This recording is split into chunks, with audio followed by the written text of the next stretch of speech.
Բարև ձեզ հարգելի հետևորդներ, ժամանակն է խոսել հաղորդաշարի տաղավարում այս պահին հյուրընկալում ենք իրանագետ Էմմա Բեկիջանյանին։ Բարև ձեզ Տիկին Բեկիջանյան։ Բարև ձեզ։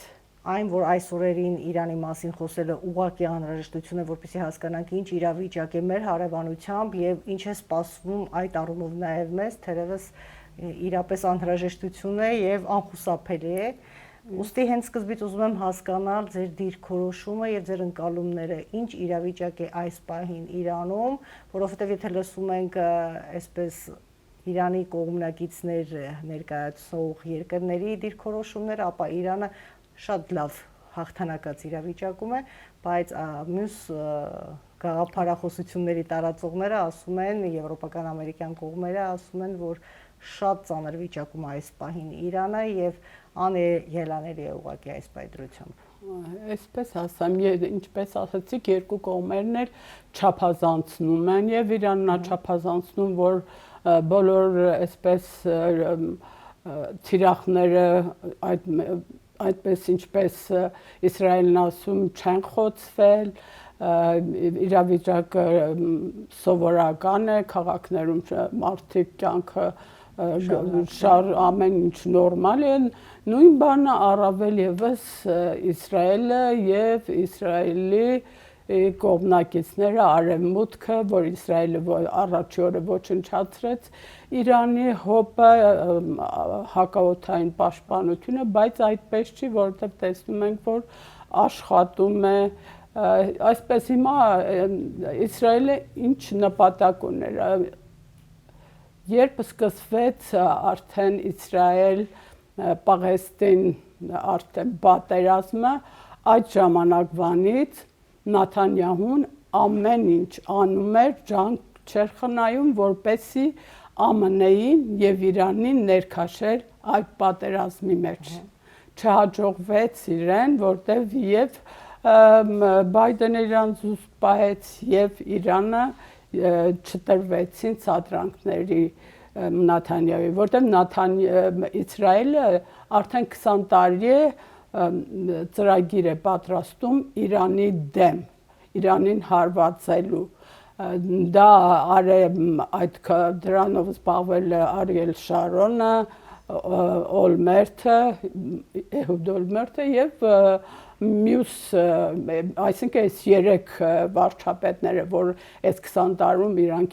իշխել են Իսրայելում, իսկ սա արդեն երբ որ Իրանում այդ սահմանափակումների պատճառով բավականին թուլացել էր, հետո ժողովրդի, ասենք, եղան հուզումներ, պահանջներ դրեցին քաղաքացիական, այսպես շարժումները, Նաթանյահուն հայտարարեց, սա այն ամենալավ հնարավորությունն է, որ ես կարող եմ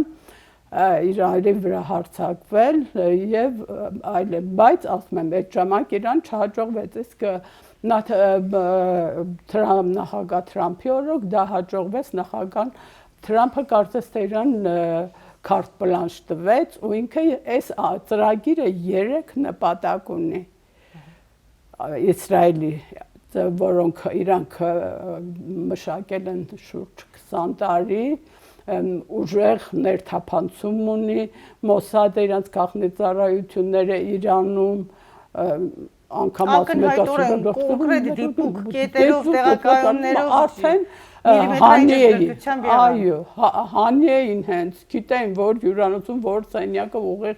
այդ սենյակը Ֆախրիզադեին գիտե Սա միայն հետախուզության արդյունքներ, թե ներքին դավաճանություն կար, այսպես ասենք, սա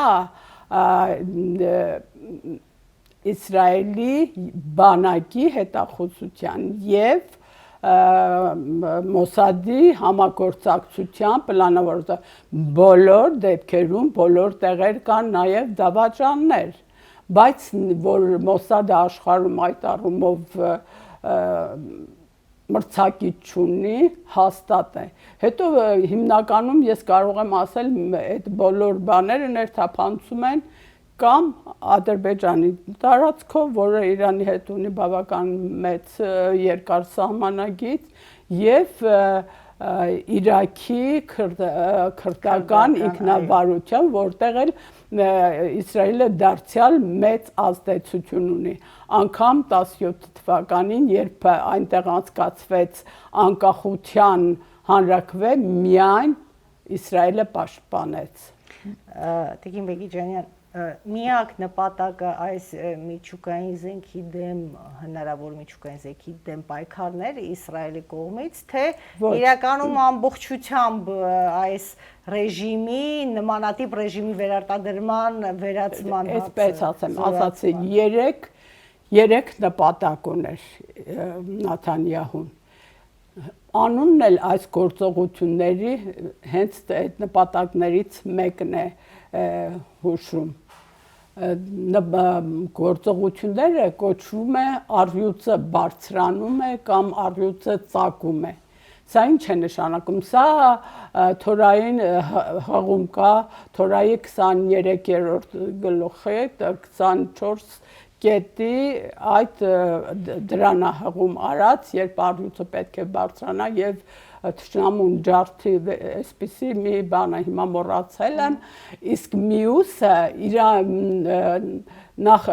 նախաիսլամական Իրանի շահական Իրանի զինանշանը առյուծ է, որի թիկունքին արև է ծակում։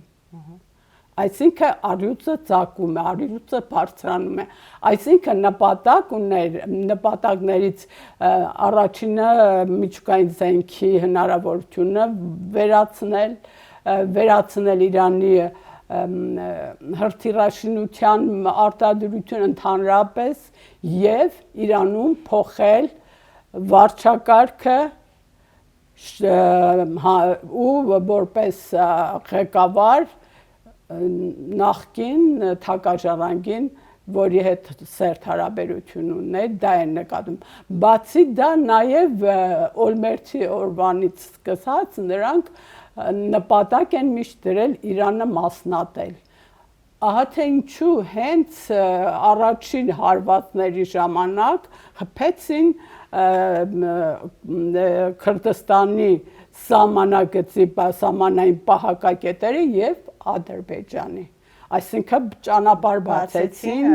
Իրան, որպեսզի տարբեր առիթներով նույնիսկ իրանք բացահայտ են ասել, որ Իրանը շատ մեծ տարածք ունի։ Իրանը մեծ տարածք ունի 1.600.000 քառակուսի կիլոմետր, այսինքն շուրջ 88 անգամ մեծ է Իսրայելից։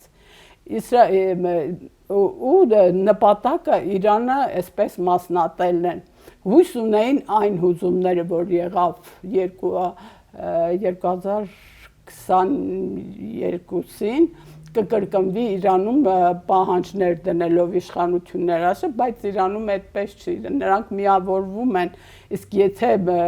այսինքն այս պատերազմը ոչ թե նրանց փողոց դուրս բերեց, որպեսզի թագաժառանգի ու Նաթանյահուի կոչերը իրականացներ, այլ ընդհակառակը միավորվեցին արտաքին թշնամու դեմ։ Իսկ Իսրայելը չի կարող երկար դիմանա այն պատերազմական պայմանները, որ կան հիմա իր համար, բնակչությունը ամեն վայրկյան պատրաստ է գնալ ապաստարաններ, գնալ, շատ բաներ չի աշխատում, առաջի օրը անգամ արևմտյան մամուլը գրեց Իսրայելում կյանքը արձակուրդ է գնացել։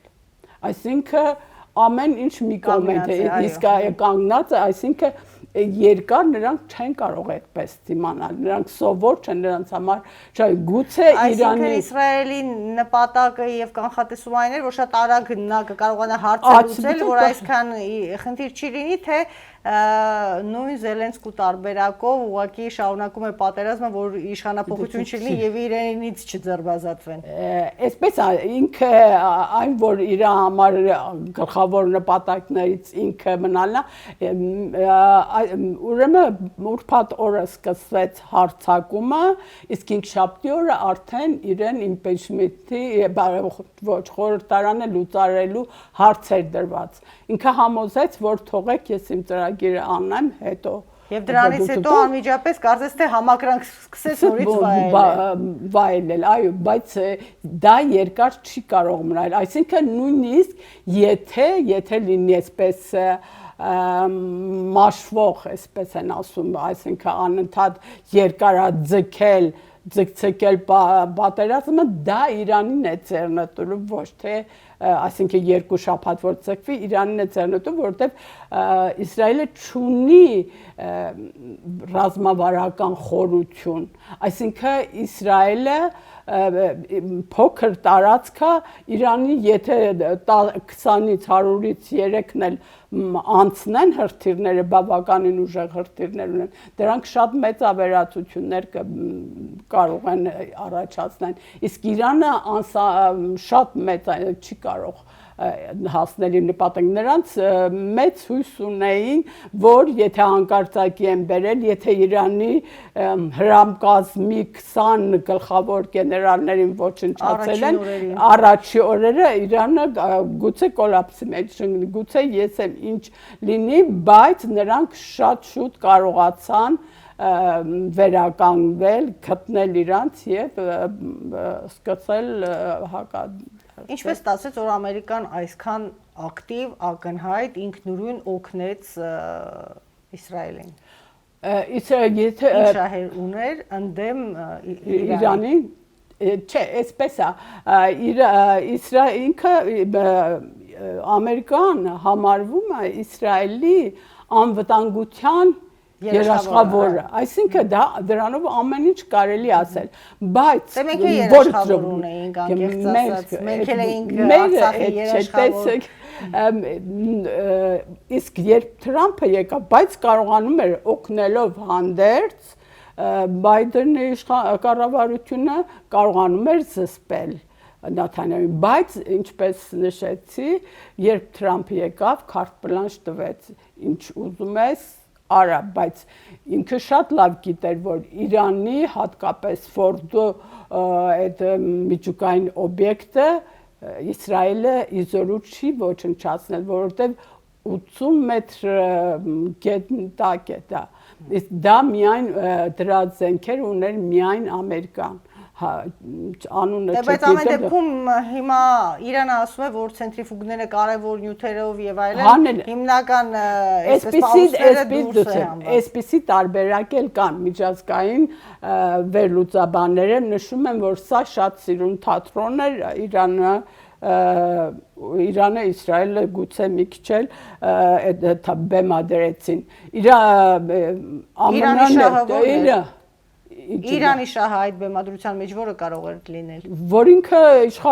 մնա երկիրը չվնասվի, ինքը ունենա կարողանա հետագայում ուրանը հարստացնել, ԱՄՆ-ն իրան ասաց, որ հարձակվելու են, նրանք հարստացված ուրանը հեռացրին, գուցե որոշ մասերից կենտրոնախույս բաներին տեղափոխեցին, գուցե չէ համենայն դեպս այն վնասը, որ կարող էր հիմնահատակ վերացնել, դա չեղավ, գուցե, բայց այսպես ասենք հետևանք էլ չանցավ, որովհետև գուցե հիմա եթե նպատակ ունենար Իրանը միջուկային զենք արտադրել, գուցե կարողանար, ինչպես ասում էին միջազգային փորձագետները, գուցե մի 3 ամսից, 6 ամսից, 3 ամսից ընդհանրապես հետաձգվեց, մի առժամանակ հետո կկարողանան անել, հիմա արդեն գուցե 10 տարի, գուցե 6 տարի, սա է, այսինքն ավելի շատ է,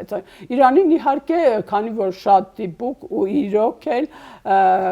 ամերիկյան զենքերը F-35-ներով, F-36-ներով Իրանը չունի օդուժի այդպիսի հնարավորություն, որովհետև մոտ 45 տարի բան ա եղել, սահմանափակումների մեջ եղել, չի կարողացել որևէ զենք գնել կամ անգամ քաղաքացիական ինքնաթիռներ չէր կարողանում Իրանը գնել, այդքանն էլ որ հասցել են իրանց ներուժով են հասել Դա հրթիռներով բազմաթիվ անգամ հայտարարվեց, Իրանը հայտարարեց չէ առաջի դեմքով, որ ինչ ունեն իրենց շնորհքն է, իրենց կարողություններն է։ Գանք Իրանին, հա, Իրանի գործընկերները, ռազմավարական գործընկերները, պարզապես ինչ արդյոք ադեկվատ էր նրանց դիրքորոշումը Իրանի նկատմամբ եւ այս process-ների նկատմամբ։ Ես տարբեր առիթներով ասել եմ, Իրանը մենակ է ինչպես Հայաստանը։ Չունի ռազմավարա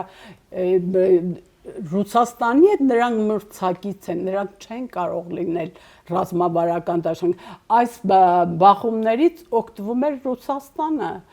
Ով է խոսում այսօր։ Նավթի գներով։ Նավթի գներով, Ուկրաինայում ոչ ոք չհետաքրքրվելով, ինչքան երկար տևի Ռուսաստանի ավելի առաջ կգնա հանգիստ, բացի դրանից արևմուտքը գուցե եթե ավելի խորանար պատերազմը, այդ զինամթերքը, որ հատկացնում էր արևմուտքը Զելենսկուն, արդեն կգար Նաթանյահուի։ Առավել եւս որքան էր որ կարծես թե սկզբից եվրոպական երկրները այդքան էլ կողմ չէին, հա, Նեթանյահուի գործընթացներին, բայց փաստը մնում է փաստ, որ ի վերջո նրանք բոլորը համաձայնեցին եւ հավաքական արևմուտքը, որը արդեն գոյություն չուներ, թերևս նորից այս հանգամանքում այս խնդրի հետ կապված միասնակ, միասնակ։ Այսպիսի մի բան կա, տեսեք, Եվրոպան միշտ ավելի հակված էր Իրանի հետ հարցերը լուծելու։ Իրանը իր ԱԹՍ-ները, որ տրամադրեց Ռուսաստանից, դրանից հետո Իրան, Եվրոպա, Եվրոմիություն, փոխհարաբերությունները խիստ լարվեցին, այսինքն Ամերիկայի հետ, որ շատ ավելի լարված են եղել միշտ փոխհարաբերությունները, արդեն Ամերիկայի հետ սկսվեց այդ բանակցությունները։ Հիմա ձեր կարծիքով Ամերիկայի նպատակը Իրանն էր, թե Ամերիկան դրանով ինչ փորձում էր պայքարի մեջ մտնել կամ վերացնել եւս մեկ գործոն, որը Չինաստանի հաջողությունների ճանապարհին է, այսպես ասեմ։ Այսինքն Իրանը Չինաստանի այսպես ասեմ, Չինաստանը առաջին նպատակն ԱՄՆ-ի առաջին նպատակն է բոլոր դեպքերում, բայց այսպիսով Իրանը Ամերիկան գուցե ձգտում էր, քանի որ Իրանը հիմնականում արևմտամետ է եղել ու իր պատմության վերջին 200 տարվա ընթացքում ու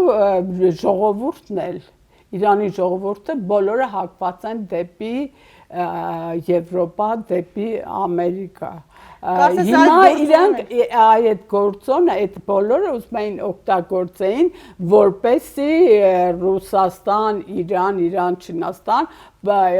Իրանին, այսպես ասենք, դրանց ճիրանից հաննեին, այսպես, նպատակը այն էր, որ նորից Իրանի հետ իհարկե չի լինի սրանից հետո, հիմա կարող եմ ասել, ոչ մեկը չի հաղթել այս պատերազմ, ոչ պատերազմը չի կանգնել մի խոսքով, շարունակվում է։ Պատերազմը չենք կարող ասել, հիմա Թրամփը 12 ժամյա, թե 12 օրյա։ 12 օրյա պատերազմից հետո 12 ժամ էր տվել, որպեսզի Հա, հիմա այդ դրանք կարող են անընդհատ երկարաձգվեն, որովհետև Թրամփը այսպես Նաթանյահուին ասաց, ես ինչ դու պահանջում էիր ու ես խոստացել էի անհրաժեշտության դեպքում կանեմ, այսինքն կբերեմ B-52 այդ օբյեկտները կոչնչացնեմ, ես դա արել եմ, ուրեմն դու քո ռումբերը արդեն նետիր, այսպես ինքը հենց ասել է, այսինքն ես արել եմ, հիմա արդեն պետք է խաղաղություն, բայց մյուս կողմից էլ հաշվի առնելու, որ անկանխատեսելի է, իհարկե այդ մեզ համար է գուցե անկանխատեսելի, գուցե ինքը շատ լավ էր հաշվարկներ ունեն, որ հետո այդպես չես կարող։ Եթե տարբեր սցենարներ դիտարկենք, եթե տևական պատերազմ դառնա եւ եթե այսքանով ավարտվի, Հայաստանը ինչ դիրքորոշում պիտի ունենա, որովհետև մենք այսպես խոսում ենք, հա, լուրջ գերտերություններից, արդյոք պարզապես խոսում ենք խոսելու համար, թե մենք պիտի կողմնորոշվենք այս իրավիճակում, թե Հայաստանը պիտի շարունակի մնա Իրանի հետ առավել բարիդրացիական հարաբերություններում, թե պիտի աստիճանաբար Իսրայելի եւ ԱՄՆ-ի կողմը թեքվի, որովհետև այսպես ասում են ուժը ամեն դեպքում Իսրայելի եւ Միացյալ Նահանգների կողմն է, հետեւապես մենք էլ շահելու համար եւ խուսափելու Ադրբեջանի, Թուրքիայի հնարավոր հետագա, որքան էլ որ Թուրքիան ասի, թե ինքը դեմ է այս գործողություններին, որ տեղի ունեցան Իրանի հետ։ Այդ լրիվ թատրոնա օֆիցիալ հայտարարությունները մնում են այո։ Հատկապես Էրդողանի, որովհետև իրանք Իսրայելը ունի ռազմավարական ու ռազմական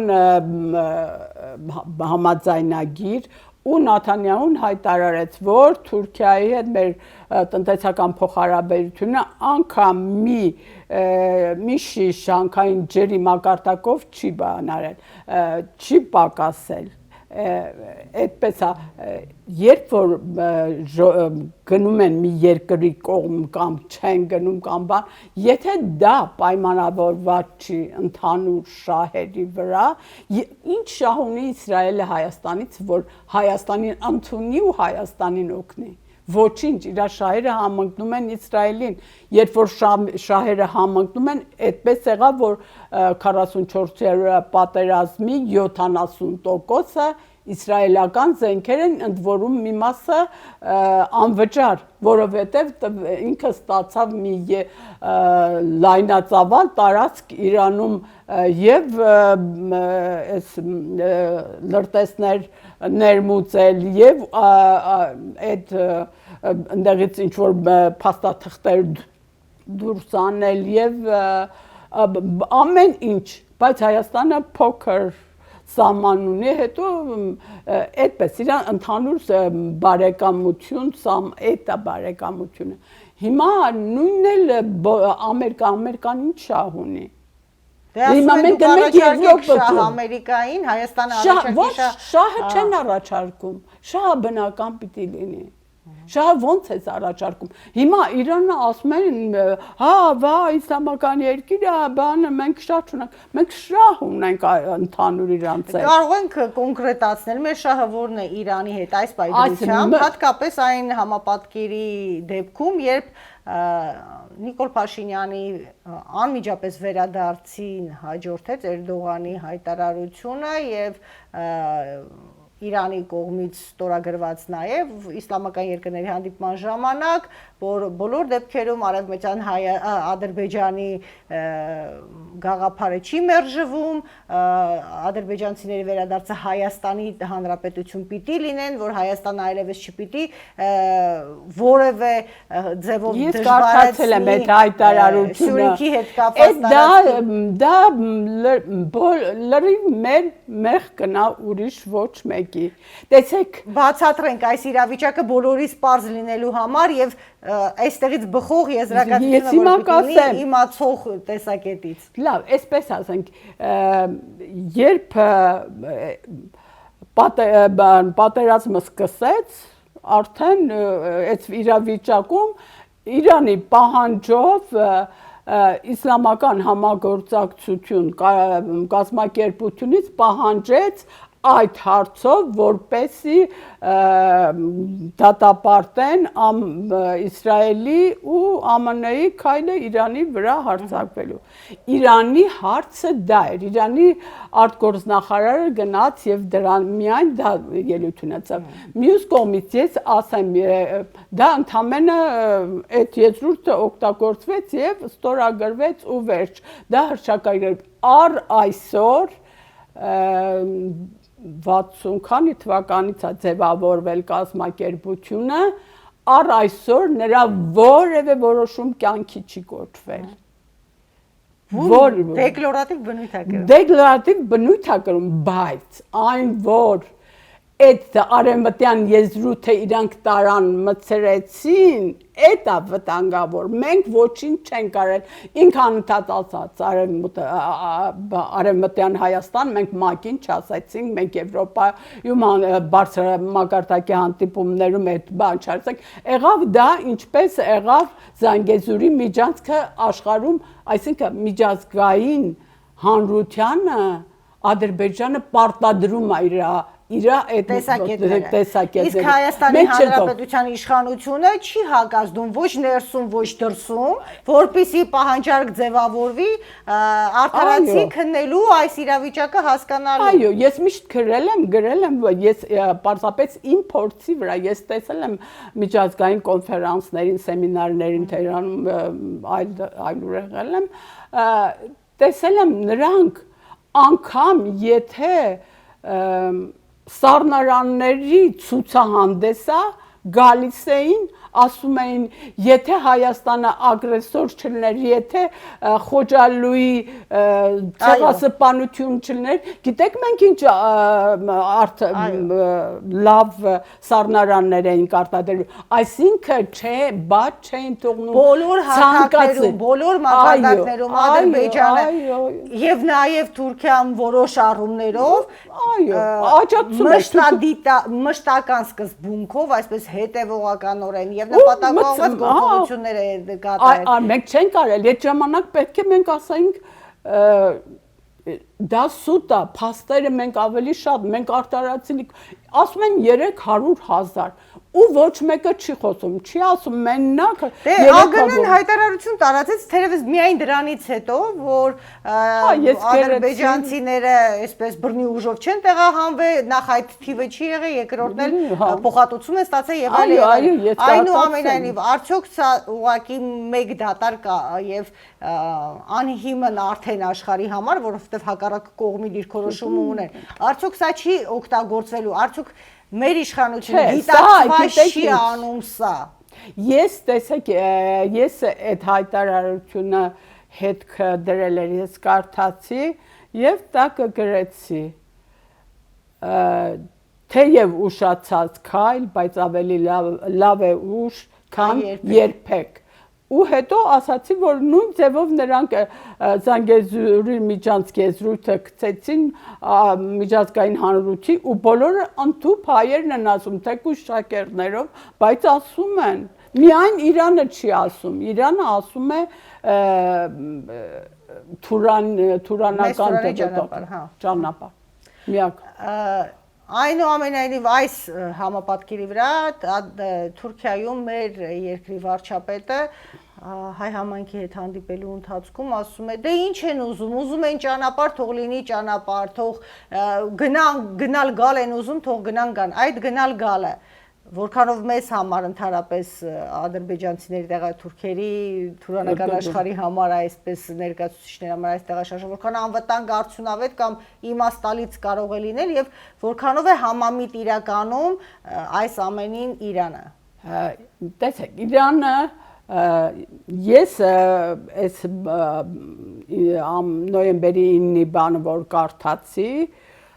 հայտարարությունը ասցի 9-րդ կետը ամենավտանգավորն է ու բոլոր իմ հարցազրույցներում եւ իմ նյութերում գրել եմ դա։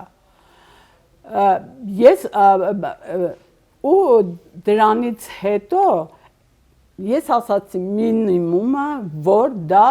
լիովին մեր հսկողը, եթե մենք չենք կարող դրանից ձերբազատվել այդ կետից, լիովին լինի հայկական ուժերի վերահսկողության տակ։ Թեկուզ սա էլ իր մեջ ռիսկ է պարունակում։ Մեծ ռիսկ է պարունակում։ Չեմ կարող ասեմ ինչքան, բայց գիտեք ինչի, որովհետև կարող է ասենք ճանապարհը բացվել, իրանք գնում են, մենք ստուգում ենք ամեն ինչ ու հանկարծ փառք Աստծո մեր սահմանները բաց, ազատ մի ադրբեջանցի գալիս այնտեղ, գալիս է խփում է ադրբեջանական գնացքին ու Ադրբեջանը ասում է դուք չեք կարողանում իմ անվտանգությունը դիվերսիա կարող է կազմակերպել եւ ոչ միայն դիվերսիա, բազմաթիվ այլ մեխանիզմներ դեռ այն ժամանակ խորհրդային տարիներին, երբ մենք ճանապարհում էինք ընթանում, մենք բազմաթիվ անգամ ականատես եղանք այն հանգամանքի, որ մեր ապրանքները նույնիսկ ապրանքի մակարդակով ամեն կերպ խոչընդոտվում էին գնալ։ Ոչ միայն ապրանքները, ես այդ ժամանակ եմ Հայաստան եկել Իրանից, գիշերը ադրբեջանցիները այդ վագոնների վերևից տանիքից բացել էին, գնացել էին մեր ապրանքները, սենց դրել էին, կտրել էին, դե գորգը դրել էին երկու կտն, ինչ պետք էր գողություն արել։ Դրանից հետո ես ուրեմն 80-ականներին գնացի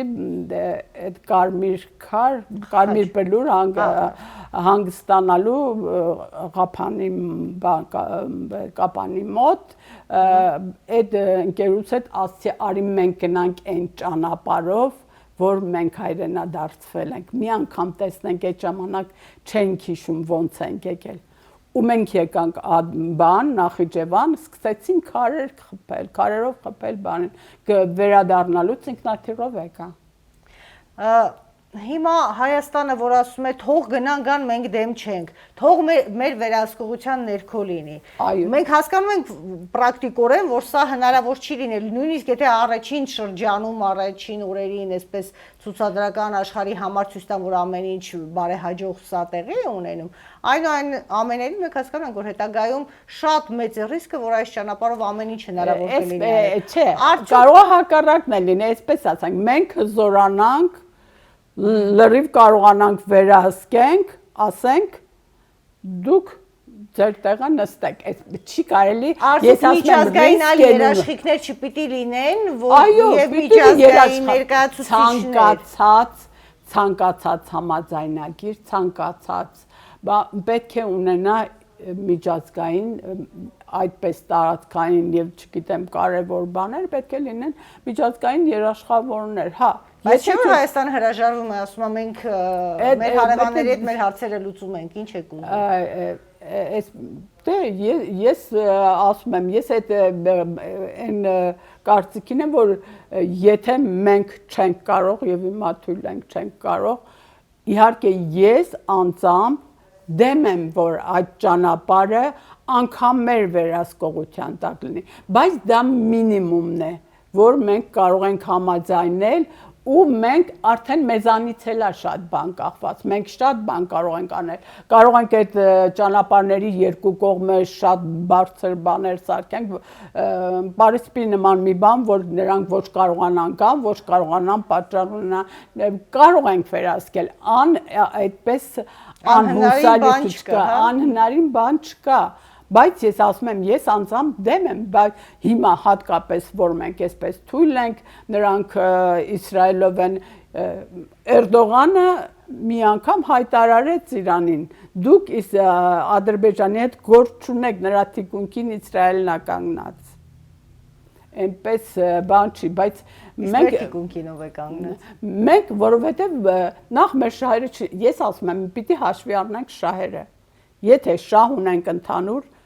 կկանգնեն, տես Իրանը մենք ինչքան էլ այսպես չենք ընդունում, բայց ինքը քանի որ շահ ունի անդադ ասում է, դա իմ կարմիր գիծն է, թույլ չեմ տա, որտեվ իր շահն է, պարզապես իր շահը մեր շահին համընկնում է, ուրիշ այս հարցում ուրիշ ոչ մեկի շահ չի համընկնում Հայաստանի շահին։ Այս համապատկերի վրա ինչ պիտի հետագա քայլեր, ինչպիսին պիտի լինեն մեր հետագա քայլերը, որպեսզի սա ռեալ առարկայաբար դառնա գործողություն անհրաժեշտության դեպքում, Աստված մի արա սա անհրաժեշտության դեպքում, բայց լինի գործողություն, որովհետև հիմա շատ վերլուծաբաններ խոսում են, ասում են, դե միայն բանավոր հայտարարում է, որ սա իմ կարմիր գիծն է, ինչ է նա գալու է մեր փոխարեն կռիվ է տալու այդտեղ, կամ եթե մենք տալիս ենք ինքը հոզորով հարկադրավ, մեզ չի հարկադրելու, որ մենք չտանք, միգուցե ինչ-որ մի պահ կա, ասում են թե, որ Իրանը համարի, որ դե եթե ձեզ պետք չի, Ադրբեջանին ու Թուրքիային է պետք, սա ես ձեզ պետք չի դուք տալիս եք, ես եմ վերցնում, չեմ թողնում նրանք վերցնեն։ Այսինքն բոլոր կերպով ասիկ այդել է սցենարներից մեկն է, որ կարող է այդպես լինի, դա ես չեմ բանում, հատկապես որ վերջին շրջանում բավականին Իրանի հետ այդ հարցով ու Հայաստանի բոլոր գրեթե բոլոր պաշտոնյաները, որոնք այցելել են Թեհրան, բոլորը հայտարարել են, որ դա մեր կարմիր քիթն է, այսինքն ինչպես Իրանի, այդպես էլ մեր։ Հիմա իրանք Իրանը դեմ չի Հայաստանի վերահսկողությամբ։ Այնպես որ այս տարբերակը ըստ երևույթին, բայց այստեղ մի բան կա, ես ինչ որ կարդացի բանը, պարզեցված տարբերակ, դա վտանգավոր է, ոչ, պիտի եթե լինի այդպիսին, լինի բոլոր օրենքներով մաքսային կետ, ոչ թե Ադրբեջանից զենք տնեն մեջը գրեն կոշիկա, ու մենք ասենք լավ, թղթի վրա գրած է կոշիկ։ Եթե վերադառնանք այսօրվա իրողություններին արդեն, ինչ տեղեկություններ ունեք, դեռ շարունակվում են իրանցիների մուտքը, Մեղրիով Հայաստան, ինչ իրավիճակ է այս առումով, ընդհանրապես բնակչությունը ինչի կարիք ունի, արդյոք Հայաստանը ճիշտ դիրքորոշում ունեցավ այս 12 օրերի ընթացքում եւ սա ի նպաստ կծառայի Հայաստան-Իրան հարաբերությունների առումով։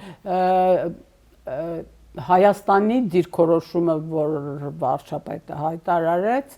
դա դրական է, որտեղ ճիշտ դիրքորոշում էր, դատապարտեց Իսրայելի այդ հարձակումը քայլը ռազմական գործողությունների, իսկ իրանցիների Հայաստան գալը նույն չափով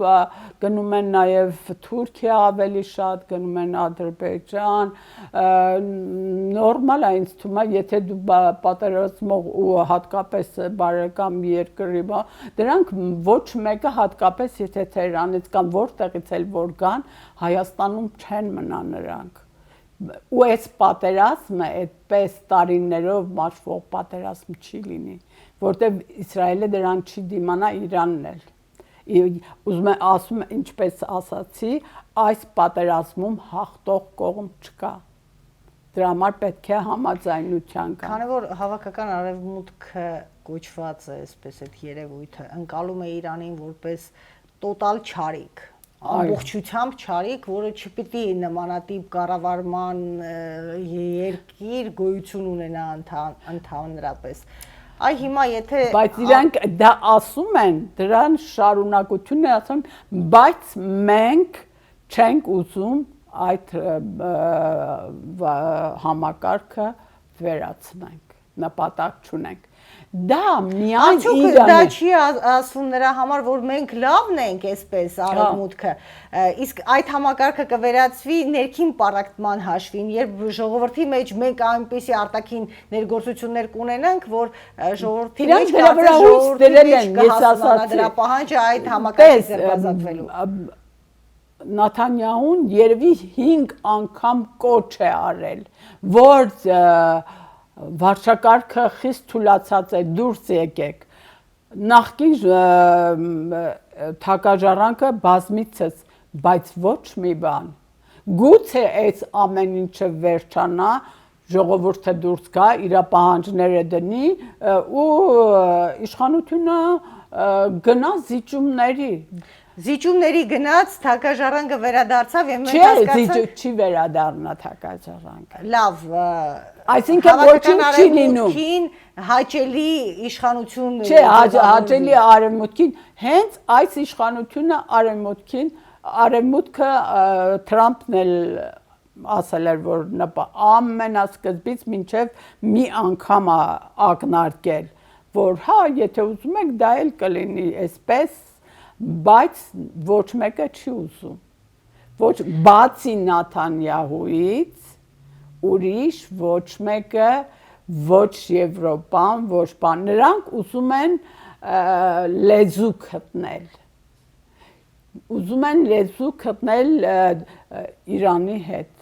որ Իրանը այլևս այսպես ասենք չասի մահ Ամերիկային, մահ Իսրայելին։ Իրանը երբևէ չի պատրաստվել Իսրայելի վրա հարձակվել, բայց այդ կարգախոսը միշտ եղել է իրենց բոլոր միջոցառումներին։ Իրանը հայտնի է որպես ագրեսոր աշխարհին, ամեն դեպքում արևմտյան աշխարհին։ Այսինքն այդպիսի պիտակավորել են։ Բայց հարևանների միջև կարծես երբեք հարևանների հանդեպ ագրեսիվ կարծես թե Իրանը վերջին 200 տարվա ընթացքում որևէ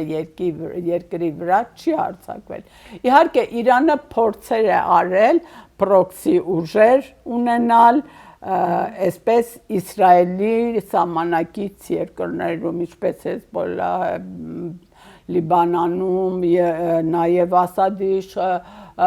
իշխանությունը, նաև Իրաքում, հենց հութիները, բայց այդպես որևէ երկրի վրա չի հարձակվել։ Անգամ Իրան-Իրաքյան պատերազմում ՄԱԿ-ը որոշեց, որ Իրաքն է հարձակվել։ Հիմա էլ որ վերցնես միջազգային օրենքներ հիմա չեն գործում։ Միանշանակ ես միջուկային այսպես ՄԱԳԱՏԵ-ի հետ կապված վերջինիս նայեցի, հետևեցի ու հասկանում եմ, որ կողմնակից երկրներն էլ կարծես այն երկրները, որոնք պիտի հետաքրքրված լինեին եւ կողմնակից լինեին, որպեսզի խիստ դատապարտվեր եւ պահանջվեր միջազգային նորմերի ի գործում կամ գործարկելը այդ նորմերը ամենևին էլ այդպես ակտիվ թերևս միայն Իրաքը, հա, որոշակի խստությամբ առաջարկեց, որ գիտեք, եթե սա դուք այս դեպքում հանդուրժողական վերաբերվեք այս երևույթին, սա կլինի նախադեպ եւ հաջորդ հետագայում նմանատիպ երևույթները շատ ավելի վատ ձևով կդրսևորվեն եւ շատ վատ եզրափակում կլինի ընդհանուր առմամբ երկրագնդի առումով աշխարհում։ Հիմա ես ուզում եմ ուղղակի նախ ձեր վերջաբանի համար ուզում եմ հասկանալ ինչ մենք լրատվականի միջոցները ընդհանրապես քաղաքական դաշտը ինչ չենք քննարկում այս Իրանի հետ կապված հարցերում, որը իրականում ուշադրության է արժանի եւ մի հարց էլ այսպես հնարավոր սցենարների առումով։ Եթե ամեն դեպքում Արևմուտքը կամ Իսրայելը կարողացավ իրեն հաջող իշխանություն ունենալ իդեմս Իրանում կստացվի մեր հարևանությամբ Իսրայելին հաճելի ուժ կլինի եւ հարևան երկիր կլինի։ Արդյոք այս դեպքում, եթե մենք հիմա համաձայնենք ճանապարհին, արդյոք այս դեպքում մենք հետագայում խնդիր չենք ունենալու։ Այդպես ասենք Իրանի, Հայաստանի ընդհանուր շահերը ռազմավարական են, ցանկացած ինչ իշխանություն ինչ իշխանություն էլ որ գա, իր տարածքային ամբողջականությունը իր համար կարևոր է։ Միայն մի դեպքում կարող է դա չլինի, դա Աստված մի արաստ է ու ես կարծում եմ, որ իրանցիները ամեն ինչ կանեն, որ դա չլինի, եթե մասնատվի երկիրը։ Եթե երկիրը ամբողջականությունը, որը կանեն, կպահեն, իրանք շատ հայրենասեր են, բայց միայն այդ դեպքում մնացած ցանկացած իշխանություն, որ Իրանում լինի, ունի այդ խնդիրը Հայաստանի հետ ունի նույն խնդիրը, այսինքն ես ասում եմ մեր ու Իրանի շահերը, ընդհանուր շահերը ռազմավարական են, տակտիկական չեն, որ այս հարցը լուծեցինք, արդեն հաջողություն, դուք գնացեք, մենք մեր գործին, այդպես չի, այդպես չի ու հույս ունեմ, որ նման բան չի լինի, Իրանը կմնա այդպիսին, ինչպիսին ես տեսել եմ, ապրել եմ, սիրել եմ այդ քաղաքը, այդ երկրի իմ ամենալավ տարիներն են եղել այնտեղ, մանկության, պատանեկության, այնպես որ մենք հավերժ հարևաններ ենք, միակ, մենակ երկրները Միայնակ երկրները դերևս այո։ Միայնակ։ Ես շնորհակալ եմ այս հարցազրույցի համար, եթե հավելելու բան ունեք, խնդրեմ, եթե ոչ, դերևս պիտի Հուսամ խաղաղությունը այս հրադադարը կվերածվի խաղաղության։ Հուսանք իրապես խաղաղությունը անհրաժեշտ է մեզանից յուրաքանչյուրին, դերևս աշխարհում բոլոր երկրներին եւ բնակչությունը, բոլոր ժողովուրդները երեք թե երազում են այդ մասին, պատերազմներ սկսում են իշխանությունները ցավոք, այո, իսկ ժողովուրդը խաղաղության կարիք ունի, ի վերջո հանգստանալու եւ արարելու։ Շնորհակալ եմ։ Կհանդիպենք հաջորդ եթերաժամից, տեսություն։